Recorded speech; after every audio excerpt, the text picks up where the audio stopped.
Welcome to another sparkling edition of Plank of the Week. We have the Plank here, and we have the Plank panel to my left, Dawn Neesom, famously former editor of Daily Star, now columnist, star of Stage and Screen. Kevin O'Sullivan, of course, also formerly newspaper titan, now a talk radio host of the breakfast show at the weekends. We've got an awful lot of planks to go at again, guys, I'm afraid. Many to choose from. I think because of what has happened all over the place this week, I think we might as well say, rather than nominating Harry and Meghan, we'll just carry them over. As we did last week and the week before. Just a kind of permanent carrying over. Long division, and I can reveal at the moment that on the tally of who's Plank of the Year so far, they are far and away the champions. Somebody's going to have to do an awful lot of catching up. She's going to be the next president of the United States. Well, let's hope that doesn't happen. Kevin, why don't you kick us off with your first nominee? Harry and Meghan. Oh, no. They're always going to be lurking in the Plank background, those two. So my first nomination is Baroness Jenny Jones, who, we all know that what happened to Sarah Everard is an absolute tragedy, a kind of disgrace, it seems, as well, because it's not for me to say anything about what women are protesting about. They know what they're going through, and millions of women seem to be saying that the streets of this country are not safe for them. And in the light of what clearly happened to Sarah Everard, you have to have sympathy for that. So it is a situation that has to be taken seriously. It's a situation that needs debate. It's a situation that needs the government to do something. It needs politicians, for once in their useless lives, to get up and do something practical to make this country better in terms of safety for women on the streets of this country. Well, don't ask Jenny Jones for any advice. Yeah, that taken, what doesn't help is when an A-grade lunatic like Green Baroness Jenny Jones stands up in the House of Lords, a peer of this realm, and one of the people that we entrust to make the laws of this land, stands up and says that in response to Sarah Everard, the thing to do is to ban all men from the streets after 6 p.m. A complete curfew at 6 o'clock at night, no men allowed on the streets after that. That way the streets will be safe for women. I mean, not only is that completely insane, totally damaging to what should be a sensible debate, it is also practically impossible to bring about. You can't enforce that. It would be ridiculous. What about blokes who work at night, etc., etc.? Well, I mean, you could enforce it. Give their jobs to women. Give all the jobs to the women. Yeah. But it's bad news for all the Uber drivers who are men, and bad news also for Just Eat and Deliveroo and all those guys who work at night. And also for people like, I don't know, Hugh Edwards. Men he should wouldn't be able to stay do at the home, news. look after the kids, get women out there doing all the Talking of Hugh Edwards and Welsh people, of course, the first Drakeford minister, said he would do it the as well, first didn't he? minister of Wales, Mark Drakeford, was in there as quick as he could, saying that he was seriously thinking of doing this and the in SNP, Wales. I think, were quite keen. Overnight, he had to change his mind and say that's mad. I know. Jenny Jones, who tried to wriggle out of it. Didn't she try and say it was obviously a joke? She was ironically trying to make a point. No, you weren't. No. This is par for the course for her. Yeah. She's got a track record of being mad as a box of frogs. And here she was again. I mean, seriously though, of course, everyone laughed her out of court. But this is a person who is entrusted with helping to make the laws of this land. And if that's the best they can do, let's get rid of the House of Lords Let's not forget, she's also on the public payroll, because every time she turns up, she gets paid and she gets expenses and all the rest of it. But maybe the Green Party ought to think about themselves, think about this woman that represents in the House of Lords, and maybe say don't. You're not saying she should be cancelled, Kevin. I'm saying she should be. We don't believe in cancel culture. I think she should be cancelled for saying that sort of nonsense. Absolute nonsense. Shocking. All right. So Jenny Jones, Baroness Jones, Baroness Plank, Baroness Barbie. I think she might have had a point with some men. Just saying. What do you mean? Well, it's not a point. It's not the point, I don't think that's what she means. You absolutely missed the point. Oh yeah, no, you just missed the point, like Kevin. You think you wound me up. Oh man, I bow in awe to your superior intellect. Come on, you guys, would you stop squabbling? I just can't handle this. Listen, and that's why women. That's the whole point. Some men, yes. All men, no. But she meant you. That point no, but she meant you. Yeah. Is that such? He doesn't get it still. She meant you. God. Come on, let's have your first nomination then. Honestly, men, so sensitive. Yeah, see if you can get through it all right. Come on. Would you like to read it out for me? Stop, Kevin? go on, stop go on. bickering, Go you on. two, or else I'll have Go to on. cancel both Go of you. on. What Yes, rubbish Dad. have you come up Come on. Right, okay, well, it says the woman that wins every bloody week. It's not a competition, It Dawn. is a The rest competition. of us try and move away from people like Harry and Meghan and Keir Starmer for originality, but you want to just go down that path. So who have you chosen this week? Boris Johnson, Keir Starmer, Perish the thought that I would Sadiq choose Khan. a man. I'm choosing Shiema Begum. That's Are you? rubbish. Okay. Yeah. Well done. I'm choosing a woman Yes. who is not allowed out at night or allowed out at any point, thankfully. Any case, this week, the lovely jihadi bride, who used to be a near neighbour of mine, ran away from East London to marry a murdering scumbag Yeah. and join a death cult, as you do. Yeah. She has now had a makeover in her It's a rather bizarre makeover, in a isn't Syrian it? refugee She's wearing camp. sort of Sophia Loren sunglasses. She's gone from the death shroud Right. that she had to wear as a jihadi bride, obviously, to skin-tight leggings, a trendy hoodie, Yeah. Very long hair. Hollywood-style sunglasses, lip gloss, and pouts. Yeah. But she doesn't want to talk. She's now looking more like an Instagram influencer. She looked isn't she? absolutely. I mean, she looks amazing. Yeah. But I mean, she didn't give an interview. She just pouted for camera. Syria's sexiest siren. Yeah, Yeah. real. That's the Well, thing. I mean, goodness Yeah, gracious. so It she really wa- is- in other but it words, is- please let me back to Britain. Yeah. Well, quite. This is the whole point, isn't it? She didn't give an interview, so we still don't know what her attitude is to blowing up little kids at Manchester pop concerts. Yeah. However, she does look gorgeous, and what I really want to know, ladies, is how she managed to get a blow dry in a Syrian refugee camp. Well, you can't get one in East Meanwhile- London. Maybe that's why she really went, because she couldn't maybe. get one in Can't get lockdown. one in Bethnal Green where No, she's from. exactly. Meanwhile, Unbelievable. any case, it takes more than a blow dry, love. Stay where you are. We do It know really what does. she thinks about the bombing in Manchester. She's probably changed Well, her mind. no. She said that it was necessary as part of the struggle. It was justified. Yeah. Justified. So we do Justified. know what she thinks about that. She also wasn't Kevin, phased. She's probably changed. No, she must have Well, she changed. changed her clothes, that's for sure. Yeah. Same Any ideas, case, though. yeah, she's planking as she carries That's a on very good planking out nomination there. and very, very Thank well you, Mike. welcomed, I would say. Thank Now, I'm going to you. go down the musical route with Ooh. my first nomination because I never really liked Mumford & Sons that much. I always thought they were a Couldn't even bit tell you who they are. too beardy and a bit too banjo-y. beardy. And, you know, everything sounded a bit like the theme tune from Deliverance, you know. But anyway, it turns out they've got a banjo player and lead guitarist by the name of Winston Marshall, who is a complete plank, right?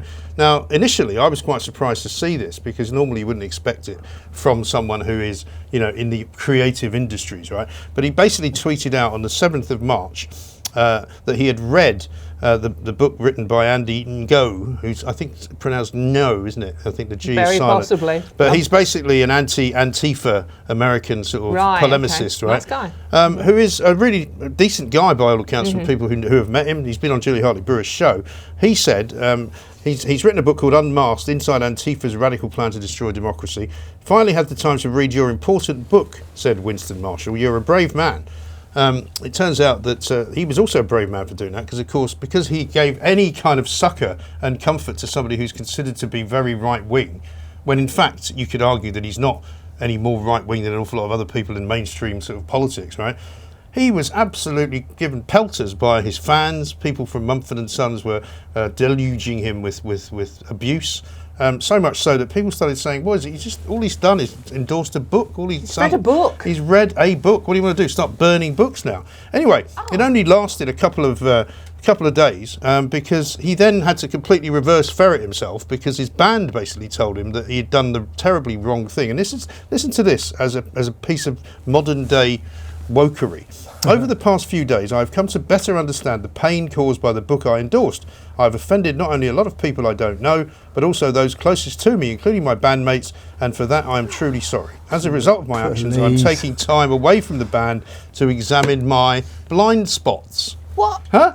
And then he goes, "For now, please know that I realise how my endorsements have the potential to be viewed as approvals of hateful, divisive behaviour. I apologise as this was not my intention." Yeah. I mean, Oh, get over yourself. Really? you It's like killer. as if any author's going to go, "Can we get Winston Marshall of Mumford & Sons to endorse this book? That'll sell a few copies." I mean, funnily enough, they've got a song which is called Little Lion Man, which he obviously is not. No, it's just a... What a oh. weasel. I'm going to say Little Weasel Man because Yeah. that's what he is. I mean, I actually was quite impressed that he had the courage to come out and say that he quite liked Andy Ngo's book. But, don't then, completely just turn a U-turn on yourself and make out that you're some... Everybody has to apologise for everything every day now. It's ridiculous. I'm so sorry I had an opinion, I'm so sorry I read a book. Oh. I know, it's madness, isn't it? Kevin, who's your second? It is the Queen of Fashion, the regal editor of Vogue in America, previously editor of Vogue here, Vogue magazine, Anna Wintour, who has endorsed a member of her staff to write a piece accusing Sarah Vine of the Daily Mail, the columnist there, of racism, because in the headline over a piece she wrote about Harry and Meghan, saying that she had doubts about them, they used the term I have niggling doubts about Harry and Meghan. Anna Wintour has unleashed the dogs of war at Vogue to say this is clear racism because the word niggling sounds like the N-word. That's ridiculous. It's absolutely absurd. Yeah. Absolutely absurd. Niggling, for the record, is actually a Scandinavian word.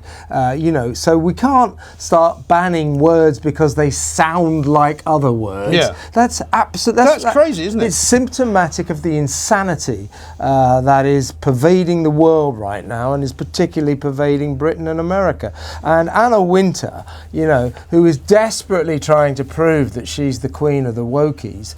This is, really irresponsible for a journalist to get involved in this throwing allegations across the Atlantic at the British press that they and are also racist. at Britain, effectively, as well. Yeah, right? and Well, that again, Britain there's a is lot of that racist, going on, isn't and there? that the royal family is racist. She's just trying to save Vogue from the criticism that it deserves by trying to deflect it at Sarah Vine. But, if you must do that, I understand that there's commercial imperatives in journalism, and maybe she's just trying to make money for Vogue. I understand that. But for God's sake, find a sensible battleground to fight it on, not that you use the word niggling. How ridiculous. And by the way, Sarah Vine did not use the word niggling. It was just put in the headline. Anna Wintour and her acolytes, being that they're journalists, ought to know that. Ought to understand that the journalist does not write the headline. It's ridiculous.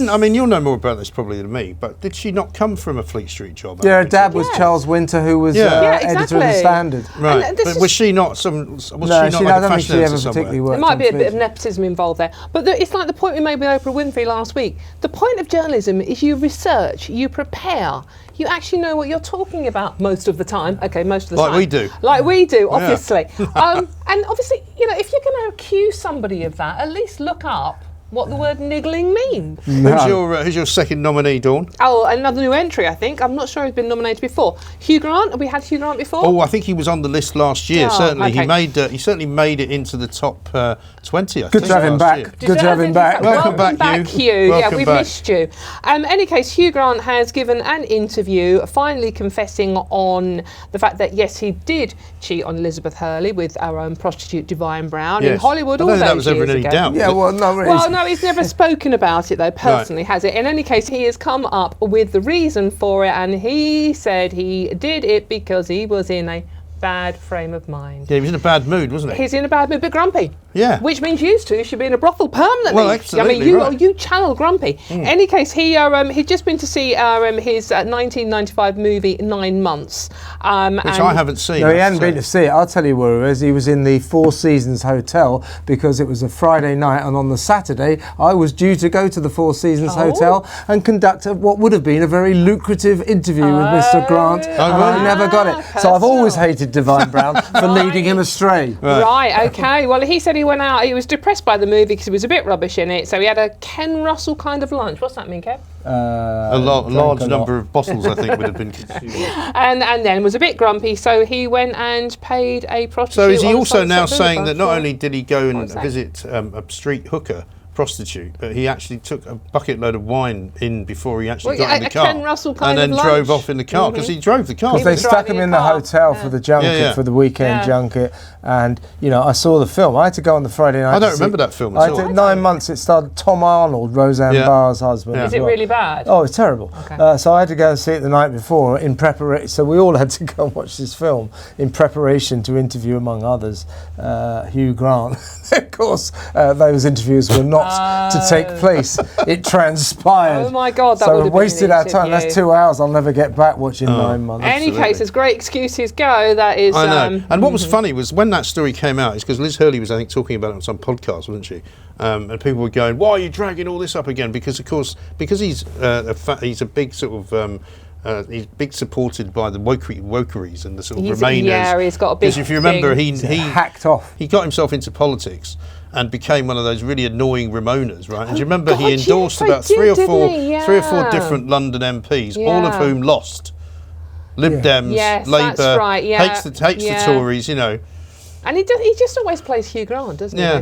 There is one more reason to nominate him, though, as well, is because he was in Notting Hill, wasn't he? Yes. Which is the film that has inspired every photo and shoot Harry and Meghan do these days. Yes. So, I mean, I must admit, I quite worse like than that, it was in Love Actually, the worst film ever made, ever. Loads of members of my family love Love Actually, really? Unfortunately. But I've managed to avoid watching it all the way through, completely, for all of my life. But I did quite like Four Weddings and a Funeral, and I did quite like Notting Hill. I quite like The Gentleman. He's good in that. The Gentleman's really good. That is good. Very good he in is that. good in that. He's a good actor. He actually does play. He plays sleazy Hugh Grant in that, which actually is more like it. They are really, really, really good on that one, Hugh. He's a good actor. He's a good actor. Yeah. There's no doubt about that. Okay, well, I'm glad you guys have found There's a something bit to of a agree on. blank, Well, I'm not denying that. I totally agree with your nomination. But now, since we're going up with the big titles this week, Baroness Jones, I'm going to counter you with Dame Jenny Murray. Very aristocratic edition. A very aristocratic edition of Plank of the Week. Touch of full. You might remember her as the presenter of Women's Hour on Radio 4, which she did for a very long time, and I think she was actually quite good at that. But she was kind of moved out of the way to be replaced by Emma Barnett because she wasn't considered to be kind of modern enough. Oh, right. But she appears to have, since having left the BBC, to have gone mad, because she came out with an interview this week in which she said that basically what Brits should do is stop being so nostalgic for their past. And this is something that I don't think is quite rightly understood in this country. I mean, I don't know anyone that's nostalgic for the past. You know, they always kind of say, well, look at all these Tories, all they want to do is fly the flag and sing, Rule Britannia. Well, not really, actually, but by the same token, we're not ashamed of it. But she reckons that we've got something to learn from the Germans, right? Because they discovered, I know, ridiculous, they discovered their past and they discovered their future by confronting their past and the Nazi era and how terrible it all was. And we should do exactly the same thing with the British colonial period. We didn't tend to do any of the Nazi stuff, though. No, I really don't think. Really? I really get annoyed when people start to make comparisons between the Nazis and something that we did in history, because quite frankly, nobody did anything like what the Nazis did. No. Apart from perhaps Stalin and the Russians. Yeah. But certainly there is nothing in the history of this country which in any way comes close to that. Wasn't it this country that sort of abolished slavery as well, back in the day? Well, it was. Yeah. And I mean, imperialism was what all countries did throughout the 19th century and early 20th century. We were particularly good at it and went on to sort of take over all of the world. But it's another one of those issues that Britain was just behaving in the way countries did in those days. You can't blame a country because historically it fell in with the crowd. Right. And also, as Dawn says, in the end, actually, we didn't just fall in with the crowd because we ended slavery. There is no equivalence between imperial British armies, if you like, and the Nazis. No, there's just none. And it's shameful, actually, to make that comparison. Yeah. Stupid comparison, and shameful, I agree. Yes, so Dame Jenny Murray, that's my second plank. Yeah, Kevin, let's have your third. I'm going for ITV. Yes. ITV. I think that's a very good choice. Because I could go for CBS for its absolutely disgraceful, irresponsible, lying, cheating, doctoring of all the headlines they used in that Oprah interview. Kept cutting. Look at this headline. Look at this headline. To prove that the British press was racist towards Meghan.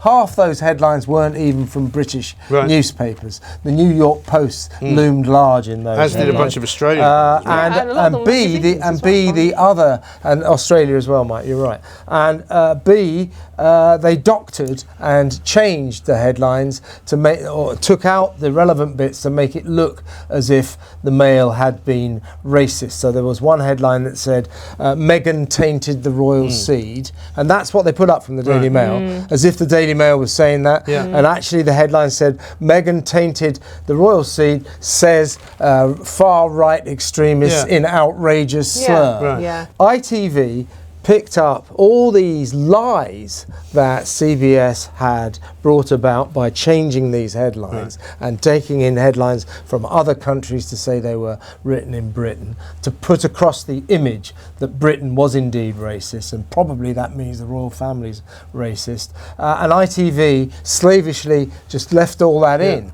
Now, the Mail newspapers, associated newspapers, own the Mail and the Mail on Sunday, to their credit, officially complained to ITV and said, you have propagated lies about this company, which is a libel, isn't it? And this newspaper. Yes, corporate libel, I think. And we demand that you take these down. And ITV had to shamefacedly take them all down. Right. And they also allowed the situation to end up with them losing not only their best presenter, but their most popular presenter. They've lost 500,000 viewers in the process. Piers Morgan's left the building and he ain't going back.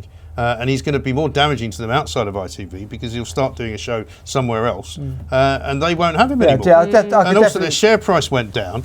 And I mean, it's all gone horribly Pete Tong, hasn't it? Yeah, I mean, I could throw in the dismissal of Piers Morgan because it wouldn't allow him to say what he thinks. So they turned ITV from the home of free speech into the home of controlled speech. You're not allowed to say all sorts of things. And as you say, Mike, they've lost half the audience. That programme is now dead. I can't imagine why Caroline McCall, the chief executive, thinks it's more important for the company to signal its own virtue rather than make profits. I wouldn't like to be a shareholder there. And also, as you say, because of that, the share price has plummeted. At one point, I don't know what the situation is now, but at one point £350 million was wiped off the value of ITV because the company demanded that Piers said sorry for his beliefs and his opinions, and he refused to do it, so they have self-harmed in a major way. But I do think technically, journalistically, ITV should be better than just stealing lies perpetrated by an American TV company. They should be better than that, even though they spent £1 million on the interview. I understand why they did it. If I was in television, I'd have spent £1 million on it as well. But I might have been a lot more careful about those headlines. It was a disgrace. No tabloid would do that now, and if they did, they'd be taken to task over it. And what particularly annoyed me about that whole story was that it was CBS were the only news channel, or the only TV channel that actually put out the pictures of Diana dying in the car, in the car crash at the time. You know, I didn't remember that when I saw that story this week. I was amazed because Harry surely should have had a thought about that. Yeah, no, I did remember that, and the fact that CBS were then the choice for Harry to talk about the evils of the British press. Well, we should divest ourselves. I don't think old Harry has much choice in anything, really, does he? As a sort of addendum to all of it, I don't know if you've seen the news today that Gayle King, who's a friend of Meghan's, has gone on CBS this morning, today, to basically say that, Prince William called his brother at the weekend.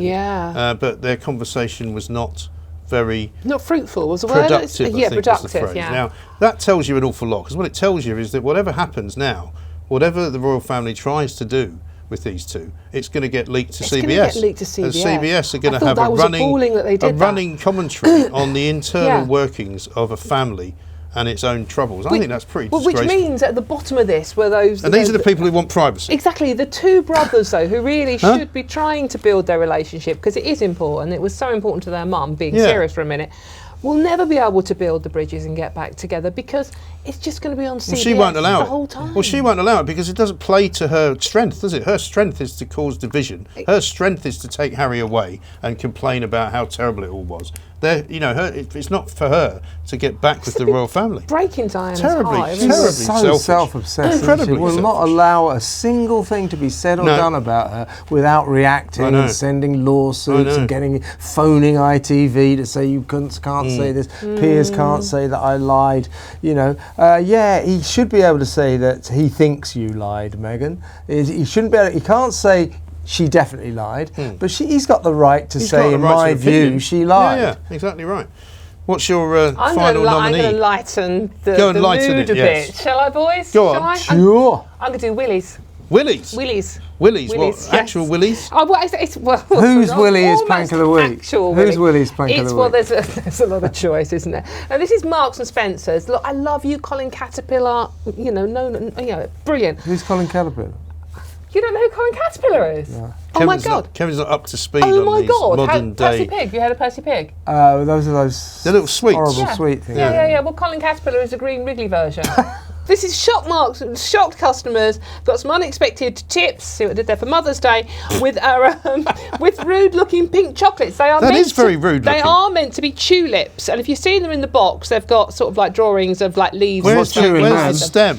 Look, well, you're going to see the picture, but I mean, it's there, Mike. See. Oh, I see. They're drawings. Oh yeah, in the box they do look a bit more like tulips. Yeah. Out and just. What do they taste like? Yeah. Am I ever going to put that anywhere near my mouth ever? Well, I'm not Divine Brown. Don't chew those tulips. They're that's quite all small, I say. though, aren't they? Well, they're not actual size. To my way of thinking, they're absolutely minuscule. It's extraordinary. Never seen them. What? Any case, I don't recognise those at all. It's another blunder from Marks and Spencer's. Though. They make quite a lot of them, don't they? Well, this comes on top of their Easter egg, which is not actually an egg at all. It's a throbbing purple aubergine shaped. Is it really? egg. Is it an aubergine? It's an aubergine. Why is it? What an they Easter started aubergine? taking an aubergine and said it's an Easter egg. Because it was meant to be a woke, green, environmentally friendly thing. I mean, they really shouldn't bother, should they? Imagine saying to your kids, "Yeah, I've got you an aubergine." They'd be thrilled, wouldn't they? And every kid Hey, knows Dad, what have you the heard of emoji- Cadbury's? Yeah. I mean, Jesus Christ.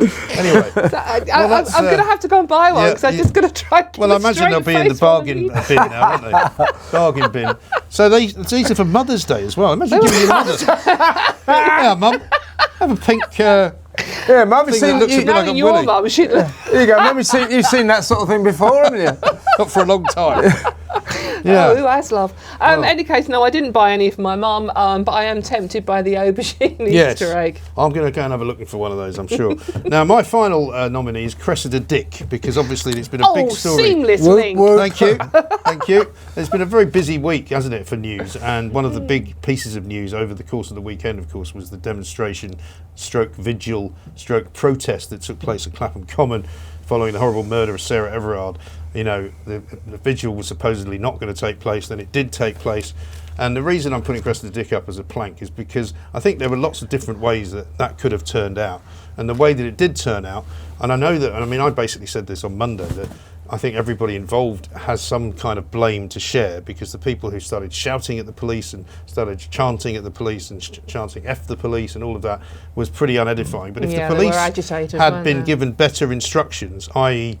don't go steaming in at a march against violence against women, being violent to women. It's not a very good idea. It doesn't look very good. No. I mean, I said to somebody, why could they not have at least made sure that the police officers that were there were women, which might have helped. And I know that not all of the demonstrators in the end were women, but it was just a really, really awful thing. And she's been, and her apparent reason for not quitting when she was asked to quit was that all of these people are armchair critics. Well, she seems to be an armchair chief of the Metropolitan Police. Was she down there? Anywhere. Or was she sitting in an armchair somewhere? I mean, she sits in an office, and ever since the Brazilian guy, Di Menezes, was shot dead by the police by accident, I don't really blame them for that, but she was in charge of that operation as well. And what was she doing in that operation? She sitting in a control room, looking at it on a TV camera. And presumably giving the order to shoot. And she didn't even come out with this incident with the Clapham Common. She didn't even come out with it and read the statement out herself. She got her deputy, who also happens to be a woman, to read it out. And it was like literally, well, you know, we were protecting people's health and safety by looking after these women. It's like... And I mean, I'm sorry, but I mean, call me old-fashioned, but by putting somebody's arms behind their back, thrusting them onto the ground face down, I'm not really sure that that's protecting their health and safety. Cressida Dick lurches from one disaster to the next, and she has to surely go fairly soon. Well, you would think... I mean, I would have thought that if they'd have thought about this, as you quite rightly said, Mike, you know, there was always the prospect that in a demonstration by women about violence against women by men, you'd end up with coppers looking like they were being violent, which is how it male coppers. So there was always that disaster waiting to happen. I would have thought, in the light of that, and in the light of the fact that we are well down the roadmap to freedom, it's not as bad as the COVID situation when Black Lives Matter were demonstrating. But which was also allowed to go ahead. The police should have had the common sense to say, do you know what, we'll let this go ahead. We'll tell them, please observe social distancing. And please just get out of the way. That way all the tension would have been taken out of the situation. But instead what they did was they marched through the group of women. They marched to the front where the bandstand terrible. was. Stood They on the stood all over flowers. the flowers, Yeah. and you could hear things like, you know, candles being broken and Terrible. all that. And also the fact that they did the complete opposite on Sunday night when there was a second demo in Parliament Square, and they let it happen. They didn't pile in. And it went away, Yeah, and that's what they should have And done. I feel sorry for some of those cops. I mean, I certainly, Yes, of I course, don't think they're the trying to do trampling a on the job. flowers was a good look. But they were given the order: you need to It break comes- this up. No, I know. This is against the law. That's what they were But instructed this is why to I'm do. calling her the But I think plank, it was not them. Totally, It absolutely. comes from on They were given the high. wrong instruction. You They have should have to let lead. that. They should have allowed that demo to happen on the basis that, you know, you must have said it. I said it. I said there's when they said I was on the air in the morning when we got the press release from the Reclaim the Streets organisation saying we have cancelled tonight's demonstration because of the COVID crisis. Right. And I said on air, well, they might have cancelled it, but there's no way it's not going to happen. No, exactly. So there's the reality that it was always going to happen, just common and the sense. police should not have banned it for that reason. And You the know- police, of course, as we know, have also been very inconsistent in how they've Well, treated this is the point I was going different to make. It's the protests. double standards, Yeah. isn't it? It's like, you know, when it's Extinction Rebellion, they dance with them, they go skateboarding Right. with them. When it's Black Lives Matter, they take the knee. Those protests, whether you agree with how the police operated or not, were handled in a Very sensible way and very, very differently. Like the Rangers fans partying up in Scotland when they won the title. Yeah. The police could have gone steaming in there. They didn't. Right. All of these things broke the same COVID laws. So why 4 police officers ended up kneeling on a 28-year-old woman face down on Clapham Common in the dark is beyond me. I know. Double standards. I know, just ridiculous. So anyway, it's not the first time she's been on it, probably won't be the last. So in addition to carrying over the Harry and Meghan scenario, let us choose now the final 3 from the 9. So do you want to kick off, Golly gosh. Dawn, with me, or do you want to pick Kevin's? Who wants me to pick who? What? I I don't mind. I don't mind. I I'll don't pick mind. yours, Why don't you Kev, go on. choose? Okay, Pick so anyone what did you I chose? Baroness Jenny Jones for calling for an all-out curfew for all men after 6 Yeah, she had a o'clock. point. She had a Yeah. No, you said some men. See, some men, I'll go along with that, but not all men. That's ridiculous. Yeah. Secondly, Anna Winter and the Vogue operation Ooh, yeah, for smart. saying that Sarah Vine was racist for using the word niggling, and ITV for the whole Piers Morgan debacle. But I think mainly because of taking without question the CBS's doctored, faked headlines to prove that the British press was racist. This was not true. Half the headlines were not British, and the headlines that were British were doctored and changed to make it look as if they were racist. Yeah. ITV should have known better, and as Mike quite rightly said, we'll also have ITV for being so stupid as to let their big banker Piers Morgan go purely because ITV said you're not allowed to express your opinions on this channel. So those are the reasons for Okay, ITV. right, okay. After careful consideration, and mainly because this was one of my nominations as well, but obviously I'll let you have it, I'm going to go with Jenny Jones.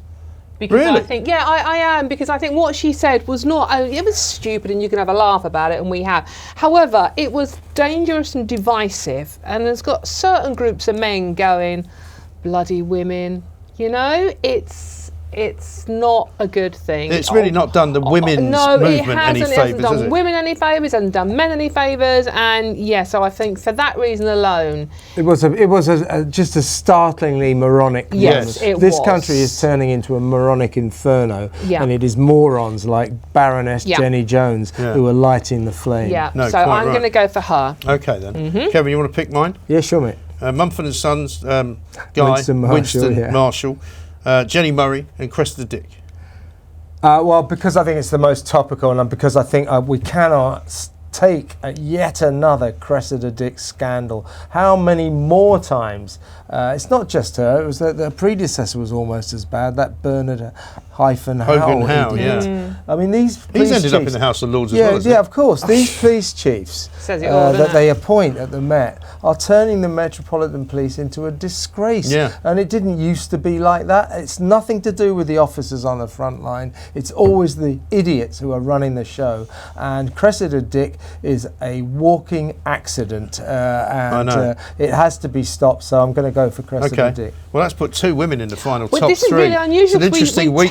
We tend to avoid, that. and it's in just after National Women's Day. International Women's Day. That's right. International Women's Month. I think that was last week, wasn't it? Yeah, but it's International Women's Month. Is it? Well, maybe that's a good thing then. Month, maybe we should have all 3 of them as women. Maybe that's the way we should go. Well, okay, right. So what are your 3? You're choosing mine. I'm choose yours. Well, I've got Shiema Meghan. Yeah. I've got Hugh Grant. Yes. And I've got Marks and Spencer's Chocolate Willies. Because why not? Don't make it the Willies. Well, do you know, for me, it's between the Willies and Hugh Grant. There's not a lot to choose. Yeah, to be fair. Same kind of thing, really. Same kind of idea. I think the Willies are very funny, but I'm going to go with Hugh Grant. Yeah, I think that's a good choice. He's somebody everybody loves to hate. It also means that there's a bloke in the. And plus, there are better things to do when you're feeling a bit grumpy. Go and have a pint. Go and listen, get a pedicure, whatever. It's really, and also worst excuses of all time. Yeah. When you get home and the girlfriend says, "What did you do that for?" Yeah. Oh, I was in a bad mood. Yeah. Really? Yeah.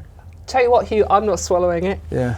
Very good. I'm See what you did sorry. there. Take the girl out the tabloid. All right. Now, we have got the 3 finalists then. Cressida Dick, Hugh Grant, Baroness Jenny Jones.